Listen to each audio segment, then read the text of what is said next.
You are listening to the Fancy Free podcast where my guests and I tell our most embarrassing, funny stories so that we all feel less alone in our imperfections and forge connection through vulnerability and humor. I'm Joanne Jarrett, and I'm your host, and today I have with me Jen Mann. Jen is the author of a book I know you've heard about, the New York Times bestseller, People I Want to Punch in the Throat, Competitive Crafters, Drop-Off Despots, and Other Suburban Scourges, which was a finalist for a Goodreads Reader Choice Award. Jen is best known for her wildly popular and hysterical blog, People I Want to Punch in the Throat. She's been described by many as Irma Bombeck with F-bombs. Jen is known for her hilarious rants and funny observations on everything from parenting to gift giving to celebrity behavior to politics to elves on shelves. She does not suffer fools lightly. She's also the mastermind behind the New York Times bestselling I Just Want to Pee Alone series. Jen's latest book is called Midlife Bites. Jen is a married mother of two whom she calls Gomer and Adolfo in her writings. She swears their real names are actually worse. Jen, thank you so much for being with me today. Oh, thank you so much for having me. I'm excited. Absolutely. What did I miss? Fill in the blanks about who you are and what you do. Let's see. Who am I? Well, I'm going to be turning 50 this year, which seems, I don't know, isn't like a grandma age or something, but I still feel 25. Well, I used to think so. Now I feel like 50 is fabulous. It has to be because I'm a year away or less than that. Right? Well, that's it. You know, I'm sort of like, oh, well, 50 is not so old. What was I thinking? Heck no. I'm starting to hear about people in their 70s having health problems, and I'm like, but they're so young. She died at 85. Oh, what took her so early? Yeah, I was struggling with the midlife thing, and I think I'm getting a handle on it now finally, but it did take me a little while. I had to write the book Midlife Bites so that way I could sort of work through it and try to find other people who are maybe feeling the same way I'm feeling. You know, you say, who am I? And it's like, God, I don't know. I have so many things, but yet I also have nothing. You know? Yeah, you have a lot of roles that you play in life, but if you could just define yourself apart from your roles, what would it be? It's a hard question. Yeah. So whereabouts in the country do you live? I live in Kansas City, so I'm right smack in the middle. I mean, I've lived a lot of places, and this isn't the worst. It's fine. I feel like it's a little secret. We don't have a lot of traffic, and we have a lot of stuff to do, so I like that. I like that I can, you know, when I go visit my friends on the coast and stuff, and they have to plan like a whole day just to get to Target, and I'm like, oh. Lord have mercy, I know. Yeah, so I appreciate that, and we have, if you like sports, we have a lot of sports stuff, and people really seem to like that. That's not really my jam, but, you know, they Keeps like other it. people busy. Yeah. Right. There's lots of parties, so I enjoy that. That's kind of the good part of it. All right. Well, how old are Gomer and Adolfo now? Now they are 17 and 15. They're high school students. So what I write about has changed a lot. I think that's why I had to finally write about myself, because for the longest time, they gave me a lot of my material. And it was fun when they were little and cute, but now they're just, you know, obnoxious, and they just communicate with me through Venmo requests and TikToks. And so it's not as cute anymore. Yep, I hear you. Let's get to know you a little better with your rapid fire questions. What was your first live concert? My first concert in like a legit stadium or whatever was REM, like back in the 80s. Nice. But before that, I grew up in New Jersey, and they used to do these things where they would like bring like aspiring pop stars to the mall. Oh. So I've seen like Tiffany and like Debbie Gibson. And I remember the first one I saw was Wham, was George Michael. Wow. You saw a lot of big names. And we were all like super excited about George Michael. We all just thought he was so beautiful. And I think I was like 12, you know, that's like a very vivid memory, but I don't know if that counts as a concert, because they really sang like two songs in the middle of like, you know, the mall. And then I love that. And then the promoters were like, hey girls, you know, you want to buy a t-shirt or a poster? We're here to make money, honestly. Yeah. Oh my gosh. That's cool. Well, I like that because, you know, those are like little sneak peeks. Okay. If you could have any celebrity be your best friend, who would you pick? Tina Fey. And I can never make that my bank question, because I think everybody knows that's my answer. It has been Tina Fey. Nothing private about that.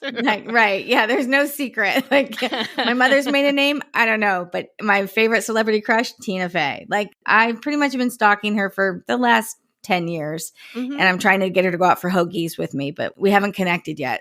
Dang her. I heard an interview with her recently. She was talking about how she had to lose some weight at some point real early in her career. And she's like, well, I don't know. I did Weight Watchers or whatever. And the interviewer was like, God, isn't that hard? And she's like, you can put Cool Whip on bananas, people. And I literally bought some sugar-free Cool Whip and I put it on bananas. I've been doing that for a couple of years now. It's delicious. See? Thank you, Tina Fey. She is a genius in every realm of her world. So good for her. I know. Yeah. What's your superpower? I think my superpower is being weird. Like I have a very odd sense of humor. I'm really kind of weird in person and I'm kind of awkward. But I think that that's kind of what makes me, like, I'm not afraid to say stuff because I am a weirdo and I'm used to having people kind of look at me like, what? Did you just say that out loud? You don't have to blend. You've never tried to blend. You don't need to blend. You're not. Yeah. I love it. I've just learned to embrace it. If you had to endorse a brand, what would it be and why? I love this question. Hardly anybody picks it. Thank you for picking it. God, there's so many. Where should I start? Well, I would endorse probably Restoration Hardware so that they could like redo my whole house. I would endorse Poise pads because at this age we need them. And it's like, and actually a few years ago, I know some people reached out to them and they were like, hey, you should hire like, a bunch of funny influencers because when you laugh, you pee your pants. And they were like, that's not funny. But I'm telling you, Poise pads, you're missing out on a huge opportunity. Stupid. Yeah, that is their loss. And then I think also, I mean, man, I could sell the heck out of bras. I feel like there's a real need for someone to like talk about like the well-endowed ladies and what we need. So yeah, I would love to work with a bra person too and kind of get that together. But no, there's so many brands. Like a few years ago, I reached out to Honda and I was like, you guys should sponsor me and send me a minivan, and they did. So it's like, wow, that's awesome. You just never know. Okay, well, as you know, the point of this podcast is to share your not so fancy moments so that not only do the listeners feel less alone and get a laugh, but they see how sharing these stories bonds people. So what do you have for us today? So many, many years ago, I moved to New York City back in the late 90s, I guess. I met a guy on the internet on AOL in the Star Wars chat room, and I moved to New York to date him. AOL Star Wars chat room. 100%. I love it. Told you I was weird. We can't make this stuff up. I love it so much. Okay, sorry. I interrupted you. No, that's fine. I was like, wait, what? Rewind. Okay. So I moved to New York and it did work out. We got married. But before that, before I knew we were going to get married though, like I had to find a job because I was trying to find a job and they wouldn't hire me if I didn't live there. So I moved there without a job. Mm-hmm, so I was interviewing for all these jobs. And so I got sent out on a job and I was told that I was going to meet the chairman of this media company and that he was going to interview me and that my job would be a very unique job, whereas I would just do whatever he wanted me to do. Like I'd write a memo, I might pick up his dog poop, I might drive his car somewhere, whatever it was. And so I Googled him and he was really young. He was only like maybe like 10 years older than me. And he was really cute, I thought. And he was like surrounded by a bunch of like models on yachts and stuff. And in my mind, I thought that he was going to fall in love with me, though, that I was the one he'd been waiting for, that I was the doughy Midwestern girl, the funny girl. Clearly. And he'd be like, oh, I've been wasting all this time on models, like silly me, like you're the one. And so I told my Star Wars boyfriend, I was like, listen, the billionaire is going to fall in love with me. This has been really fun. I really enjoyed our time together, but I'm off to meet my billionaire. And the Star Wars boyfriend was like, that's cool. Like, if that really happens, like, I'd be happy to come to your wedding. He's like, no problem. I'll be your mistress, your mister, whatever you call it. Yeah.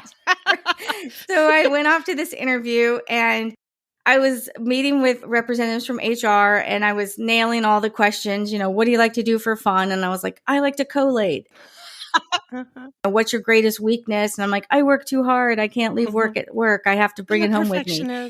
And yeah, right. I wish I could stop, but I can't. And so I'm doing really well. So then they're like, okay, well, he wants to meet you just to make sure you're not crazy. And I was like, yeah, no, I'm not crazy. Like send in my husband, send him in. And so this man came in. And, he looked really good on a yacht, but he looked even better in a boardroom. Oh, my. And, like, I don't read a lot of erotica, but I could write, like, a lot about this person. And I was just sort of like, oh. That moment inspired a whole new book, huh? 100%. Like, this is all before, like, 50 Shades of Grey. But, like, when I read 50 Shades of Grey, I imagine him, right? And so I'm sort of like, I was like, you smell so good. And he's like, what? I'm like, what? Nothing. So he's asking me, he's like, what do you like to do on your weekends? And I'm like, whatever you like to do. Like, I mean, I just was like, he's like, well, I like to rollerblade. I'm like, I love rollerblading. I don't know how to rollerblade. And so then he's like, yeah, she seems fine. Cause like, I mean, really, I'm just going to pick up his dog poop. Like he really doesn't care. He's like, yeah, she's great. Whatever. She'll do. Yeah. He's like, hire her. I got to go. I got a jet, literally. So he's ready to go. And then the woman from HR was like, oh, we didn't ask her the question. And she's like, we've asked everybody else the question. We need to ask her the question. And he was like, oh, the question is so stupid. He's like, I don't even get it. Like, why are we asking this question? He's like, she's fine. And the HR woman's like, no, we have to ask her. We've asked everybody else. It's only fair. And I'm like, ask me the question. And so he's like, fine. He's like, look, Jen, there's no wrong answer. Just whatever comes in your head is right. Just say the first thing that pops in your head. I was like, okay. And so he's like, if you could be an animal, what animal would you be and why?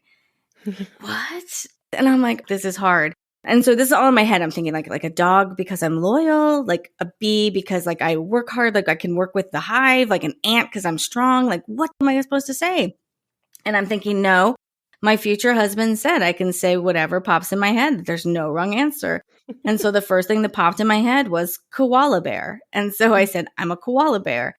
And they all looked at me and they were like, huh. And so I'm like, I could tell that nobody has said that answer yet. And so he was like, why a koala bear? And I said, because I'm little and cute, but I'm feisty. Arr! And then I growled at him.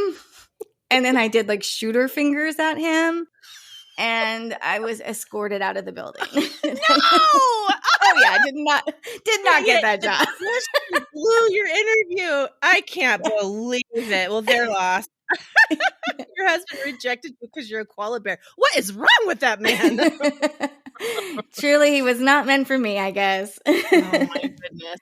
I was just thinking I would have been like, I want to be a cat because when I was in medical school, I used to be so jealous of my cat because when I left for school, she's still curled up on the bed. The end. The end. It's funny because I've told that story when I was traveling to promote my book, Working with People I Want to Punch in the Throat. That was like the story that I would tell because it's in the book. And I actually spoke to a whole room full of HR people. Like I was like at an HR conference. And so I was like, you guys tell me like what I still to this day don't know what the right answer is. Like what was I supposed to say? I guess there was a wrong answer, but what's the right answer? Right. And so many of them were just like, that is such a bizarro question. And I was like, I know, but I clearly bombed it. So what can I say in the future? And they did think that like probably bee or ant, something that works with like the colony, with the people, with the community, something like that would probably be good. But I was like, so probably not lazy cat, which would have been my second choice. Right. Yeah, you can't say that at a job interview. But I want to be a cat because I like warm pets and I want to curl up next to you. Like, I mean, I don't know. I'll purr. You can make me purr so easy. Exactly. Oh my gosh. And I purr at it. I love it. Cat noise. So have you kept up with this yacht man? Did he betray you by marrying another? You know what? I have no idea where he is because I can't even remember his name. Mm-hmm. You were over it. You were like, meh. I'm sure he's still on a yacht. And I bet my guess is he's a Peter Pan. He's probably still with a bunch of models and doing his thing. Probably, I'm sure. Another story I have is many, many years ago, my daughter, she's now 15, but she was in preschool. And she was invited to a birthday party with like her whole class or whatever. And I had just started writing my blog, People I Want to Punch in the Throat. And I went viral with a blog post about the elf on the shelf. I got 1 million reads on this blog post in 24 hours. And so people were really talking about it. I remember it. But I was anonymous. I didn't want people to know it was me. I was really nervous and shy and I don't know, just some weird stuff had happened. So I wanted to be anonymous and I didn't want people to know it was me. And so we go to this birthday party and the kids are off playing. And, it's one of those where you have to like stay and watch the kids. So all the moms are there talking. And I'm not really one to like join the moms and talk very much. I'm just waiting for the cake. Yes, exactly. I'm just kind of off by myself. And even though I wanted to be anonymous, I still have like this really big ego though. Because like I hear them talking and I hear them say, people I want to punch in the face. And I was like, oh, what? And so I move a little bit closer. And so this mom was like, yeah, she's like, it's hilarious. You should read it, you guys. It's about the elf on the shelf and it's so funny. So they're all got their phones out and they're like, what's it called? And she's like, People I Want to Punch in the Face. And they're Googling and like nothing's coming up. And they're like, I'm not finding it. And I'm like, oh, that's 5 more readers I could have, if I would just not be anonymous. So I walk over and I try to be real casual. So I was like, are you talking about the very viral Elf on the Shelf post? And she's like, yeah. And she's, did you read it? And I'm like, well, I believe the blog is called People I Want to Punch in the Throat. And she's like, no, it's face. And I was like, I'm pretty sure it's the throat. I'm pretty sure if you just Google People I Want to Punch in the Throat, it'll just pop right up for you. I'm pretty sure. And she was like, and I'm pretty sure it's the face. And, and I'm like, oh, and so I'm trying to Your Lamaze breathing. Yes, exactly. And I was like, no, I'm absolutely positive. It's called People I Want to Punch in the Throat. And you're one of them. Well, she's like, do you read that blog? Are you a fan or something? And I said, well, actually, I wrote it. I wrote that blog. I wrote People I Want to Punch in the Throat. I wrote the Elf on the Shelf post. I wrote it. It was me. I wrote it. And she looks me up and down. That like real condescending, like, mean girl movie look kind of thing. Just looks me up and down and was like, impossible. You're not that funny. Oh, wow. She's awfully sure of herself. Right? So I was like, well, just wait till tomorrow. So that day I wrote about this incident happening and she immediately like calls me. She's like, oh, it is you. And I was like, I told you. And now like we are great friends, but it just cracked me up. She's like, you're not that funny. I was like, oh, well, just not in person. I promise you. Oh my gosh. I have to tell you a spinoff of the story that happened in my life. It's actually because of you, which I'm sure there are a lot of them. Okay. It was a long, long time ago. I have this friend named Karen, and every year she has a Christmas party, and she invites all the girlfriends that she's collected in all facets of her life, and a lot of us don't know each other, and it's always fun, and it's a gift exchange.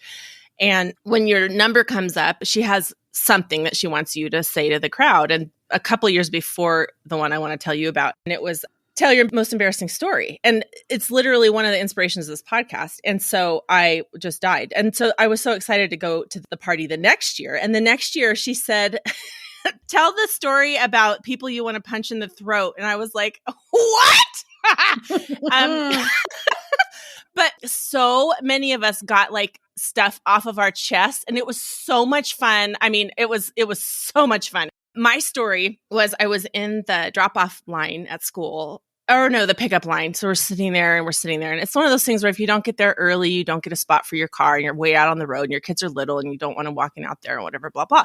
So I'm pretty early, and I'm sitting there. I'm just looking at my phone, whatever. This girl that my fourth grader has gone to school with for several years comes up to me, and I'm sitting in my car, and I haven't seen her lately. We used to chat when the kids were in kindergarten, and we had to stand outside and wait for him. And she goes, hi, I haven't seen you in a while. When are we going to get that weight off of you?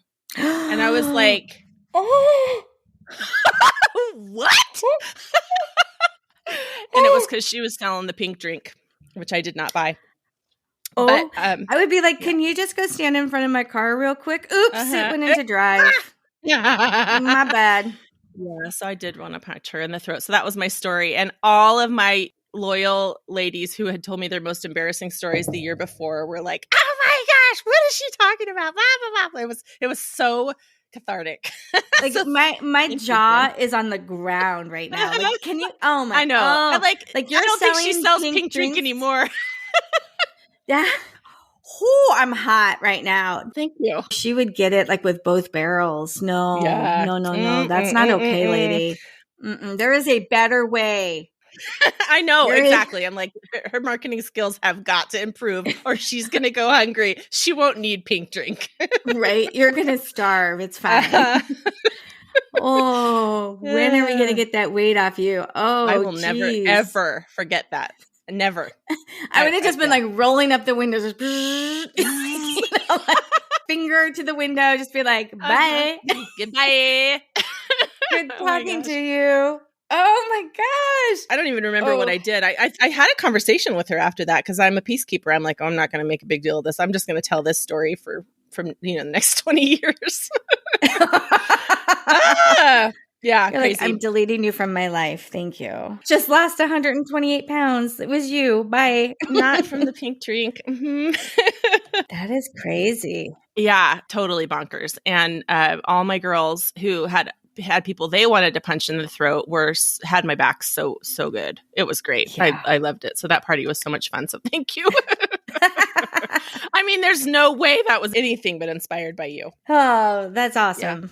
Yeah. So now here we are, all these years later, talking to each other. That's really exciting. Okay, tell me about your high school story that you have about prom.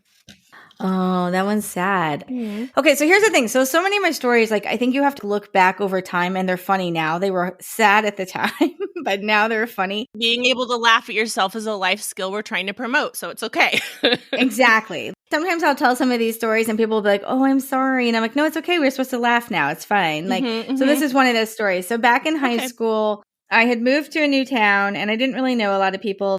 And I kind of got this group of friends and I felt like I should go to prom. Everyone's like, oh, prom is such a thing. It's a rite of passage, blah, blah, blah. So I was like, all right, well, I guess I should go to prom. And so I kind of looked around and there was this boy who, you know, I had a crush on him. I thought he was cute. I thought he was fun. And I thought, oh, I'd like to go to prom with him. And I just will ask people, you know, like I wasn't going to wait around and like hope he asked me. So I was like, I'm going to ask him to prom. Like, what's the worst he could say? No. Well, guess what he said? He said no. And I was like, oh, no. I'm like, that's not how it works in all the rom-coms. Like, you're supposed to say yes. Wrong answer. Dang it. So I was like, okay, that's fine. So he's like, yeah, no, I really I kind of want to ask somebody else. And I just haven't had a chance to ask her yet. And I was like, cool. Yeah. I mean, whatever. That's awesome. So cool. Have a great time. And I just left. Right.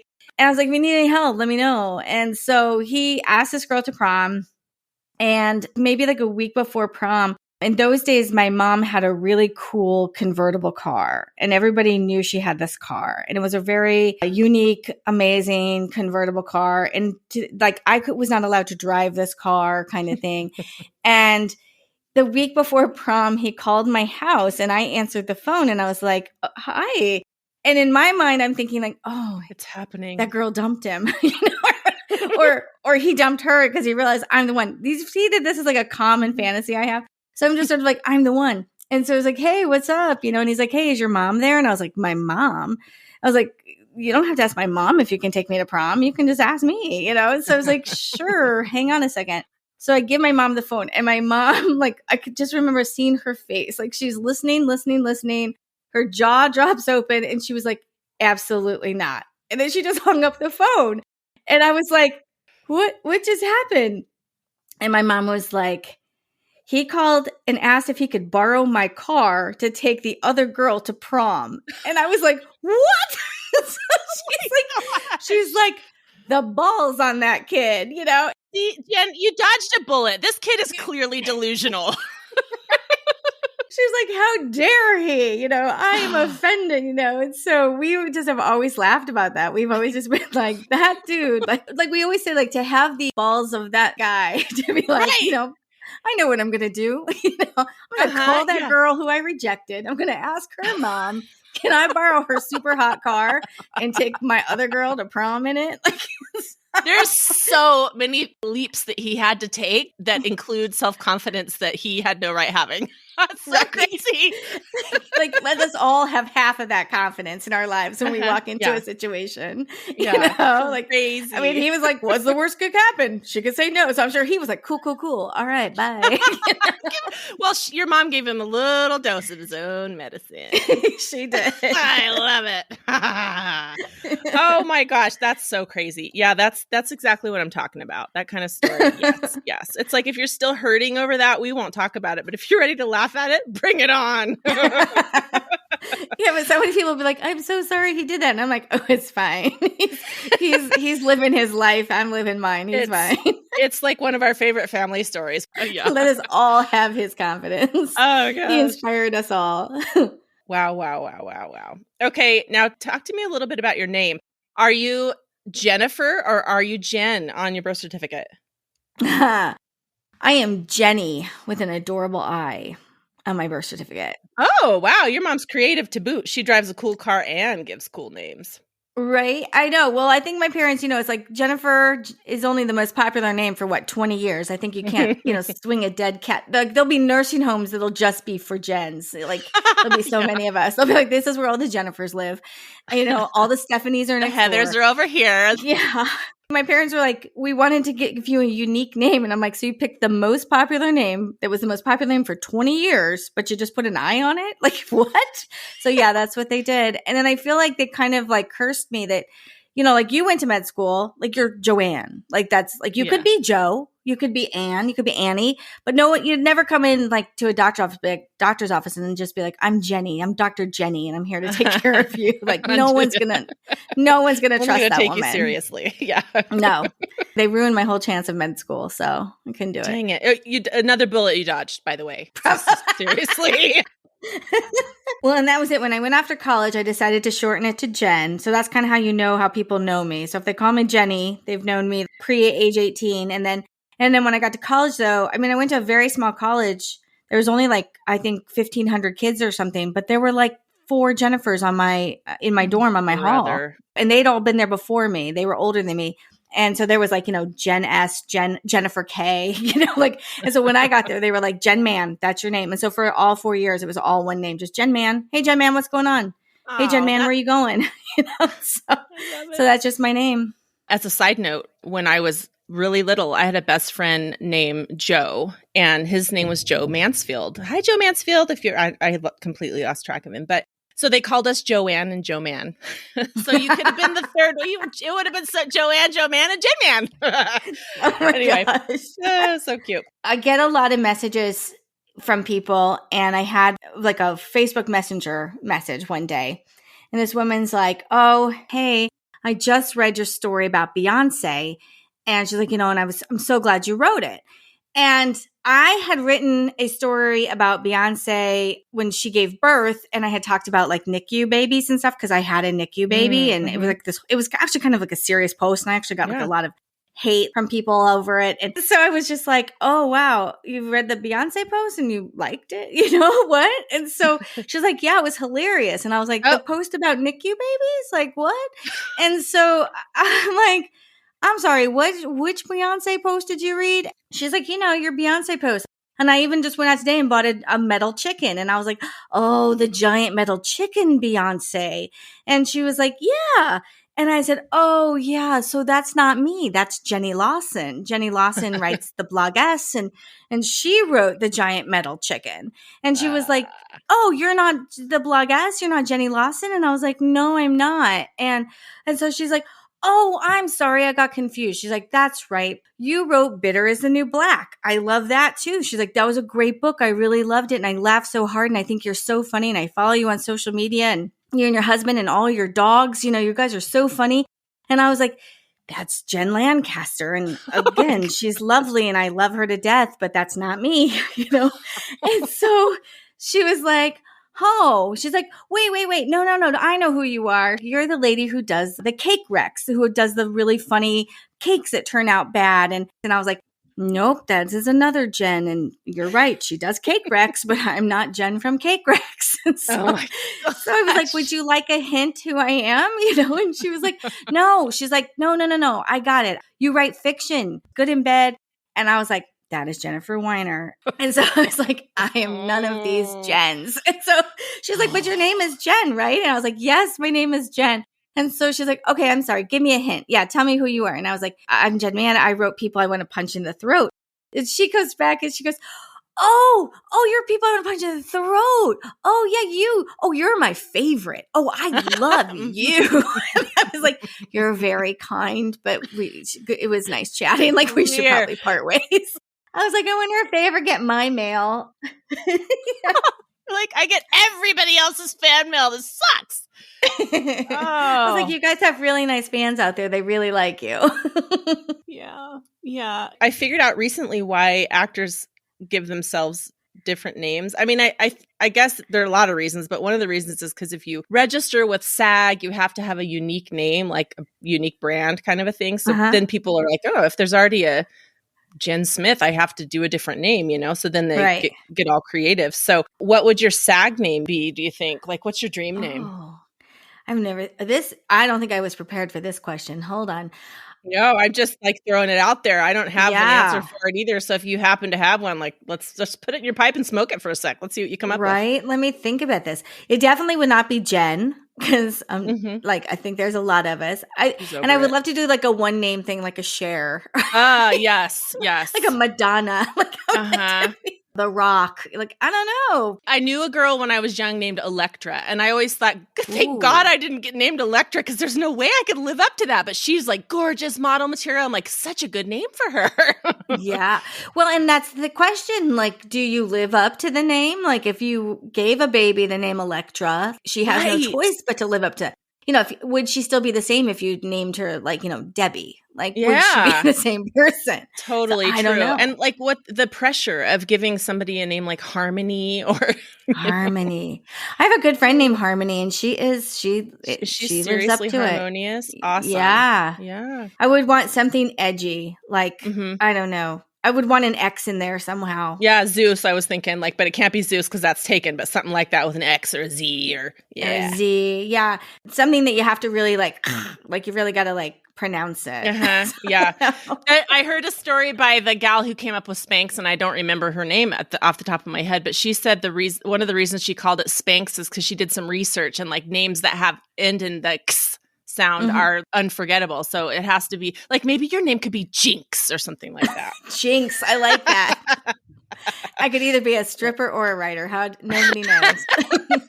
Jinxie when I'm feeling frisky. If we're good friends, you can call me Jinxie. Otherwise, it's just Jinx. But then I'd go to Starbucks and somebody would spell it with a K, and then I'd be mad. You'd be like, that is not my intention. Jinx, like it's supposed to be spelled. Yeah. Well, when I was a kid, I always wanted to have like, remember that TV show like Sisters, where they all had like strong boy names, but they were women? Yes. Like Teddy, and kind of wanted to be like Sam. Like I wished my mom had named me Samantha so I could be Sam. Like I did kind of want that for a long time. So I think, something like that where you're just sort of like, it's like short and sweet, but it also sounds like I could punch you in the throat. Yeah, totally.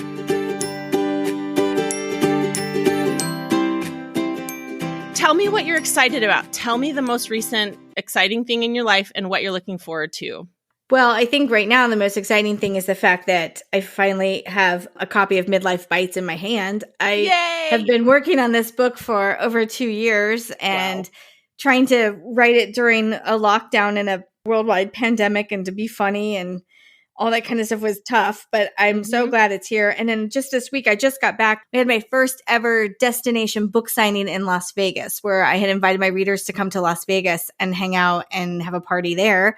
And that was super fun. So I had been looking forward to that, but that happened. So now it's I don't come and know. gone. I am looking forward, though, to getting back out on the road. I do love going out and meeting my readers, and I'm hoping that, this spring I can get back out and meet a lot of them and have some fun with them. But that's probably most what I'm looking forward to.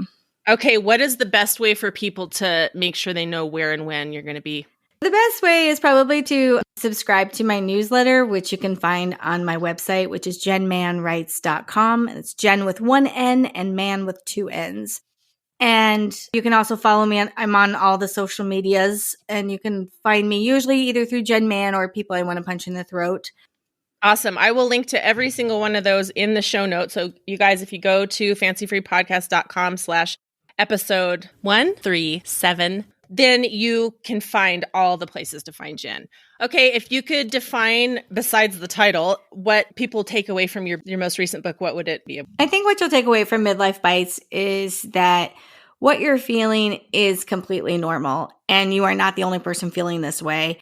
I've received so many messages lately from women who have just finished reading it, who are sort of like, I didn't realize that this was the book I needed to read. Because I think that a lot of us don't identify a female midlife crisis is so different than like a male midlife crisis, and we're going through so many hormonal changes, and we're going through so many physical changes. I think everyone's sort of like, is this normal? I started a private Facebook group when I first wrote the blog post, and we have like 28,000 women in there now. Oh, amazing. And it's constant, is this normal? How do I find friends? What am I doing with my life? What's my purpose? I mean, I just had a woman this morning email me, and she said, I read your book and I realized that my problem was that I don't have a purpose. And so she's like, so I'm starting a podcast and I'm going to talk about finding my purpose on my podcast. And I was like, oh my God, Wow. It's amazing. The book can help you feel like you're less alone, but it can also empower you to make changes. I'm going to give one listener a free copy of the book, and I'm going to buy it from a local bookstore here in Missoula, Montana. So listeners, you have a shot to win Jen's book, Midlife Bites, if you go to fancyfreepodcast.com and join the Fancy Free Tribe newsletter. I promise I'm so lazy. I hardly ever send newsletters out, so you definitely won't get spammed by me.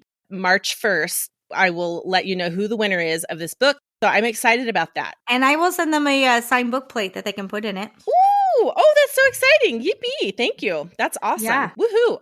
Well, Jen, you are truly just a hoot. I have just loved talking to you. Yeah, thank you so much for taking the time to chat with me today. Well, I appreciate you having me. It means a lot. I appreciate that you guys are all helping me spread the word and, introducing your audience to me. I'm just so grateful for all of you.